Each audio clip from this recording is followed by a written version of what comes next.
ساتھ مسلمان شریک ہو سکتا ہے بشرطے کہ اپنے دین کا نقصان نہ ہو۔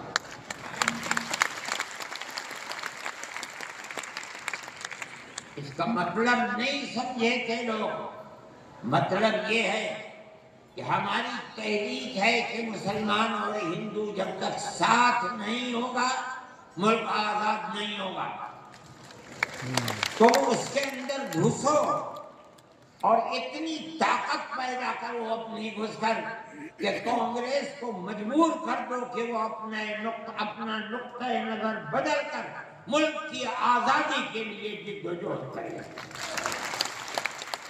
چنانچہ کانگریس نے اپنا نقطۂ نظر بدلا، ملک کی آزادی کو اپنا نقطۂ نظر بنایا، اور پھر اس کے بعد ہندو اور مسلمانوں نے شریک ہو کر ایک دوسرے کے ساتھ چل کر ملک کی آزادی کے لیے آواز اٹھائی، قربانیاں دی ہیں، اور انہی قربانیوں کے نتیجے کے اندر ملک آزاد ہوا۔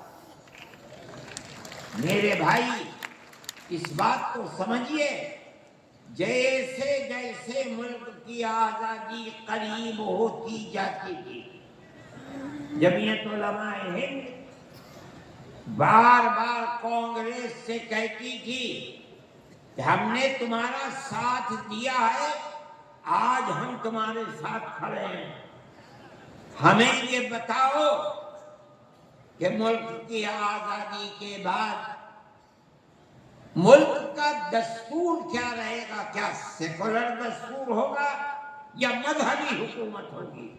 اگر سیکولر دستور ہوتا ہے ہم تمہارے ساتھ ہیں، اور اگر سیکولر دستور نہیں ہوتا تو ملک کی آزادی میں ہم تمہارے ساتھ نہیں ہیں۔ بار بار ہمارے پاس کانگریس ورکنگ کمیٹی کی تجاویز موجود ہیں، کانگریس بار بار عہد کرتی ہے کہ ملک آزاد ہوگا تو ملک کا دستور سیکولر دستور ہوگا، ہر اقلیت کو اپنے مذہب کے اوپر آزادی سے چلنے کا اختیار ہوگا۔ چنانچہ ملک آزاد ہو گیا۔ اب ملک کی آزادی کے بعد ایک طبقہ اٹھا جس نے یہ کہا کہ کھیر مل گئی ہے، اب اسے کھانے کا وقت آ گیا ہے۔ انہوں نے کہا کہ ملک کی دستور ہندو دستور بنے گا، سیکولر دستور نہیں بنے گا۔ جمعیت علماء کے لوگ تھے، مولانا ابوالکلام آزاد تھے جو جمعیت علماء کی ورکنگ کمیٹی کے ممبر تھے، مولانا مدنی تھے، مفتی اعظم مفتی کفایت اللہ تھے، مولانا عبد الرحمن سوہانی تھے، اور ان کے پیچھے لاکھوں آدمی تھے۔ انہوں نے کہا جو ہم سے وعدے کیے ہیں ان وعدوں کو پورا کرو۔ اگر ملک کی تقسیم ہوئی ہے اور مسلمانوں کو ایک حصہ دے دیا، تم نے دیا ہے دستخط ملک کی تقسیم پر، تم نے کیے ہیں، ہم نے جوتے کھائے ہیں، ہمارے گلوں کے اندر جوتوں کے ہار پڑے ہیں، مگر ہم نے ملک کی تقسیم کو منظور نہیں کیا۔ ہم سے جو وعدہ کیا تھا اس وعدے کو پورا کرو۔ جو دستور کے اندر دفعات ہیں کہ ہر اقلیت کو اپنے مذہب پر چلنے کا حق ہے، یہ دفعات جمعیت علماء کی دی ہوئی دفعات ہیں، مولانا ابوالکلام آزاد کی دی ہوئی دفعات ہیں، مولانا مدنی کی دی ہوئی دفعات ہیں، مفتی کفایت اللہ کی رکھی ہوئی دفعات ہیں، جن دفعات کی بنیاد پر ہر اقلیت ملک کے اندر ملک وہ حصہ سمجھتی ہے جو حصہ کوئی اکثریت کا فرد سمجھتا ہے۔ یہ جمعیت علماء کی تاریخ ہے۔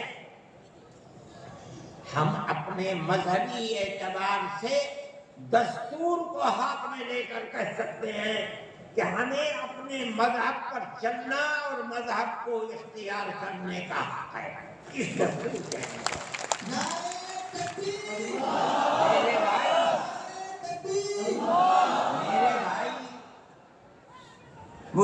میرے پاس واٹس ایپ نہیں ہے، میں یہ لغو کام نہیں کرتا، نہ مجھے فرصت ملتی ہے کہ میں دیکھتا رہوں ہر وقت واٹس ایپ کو۔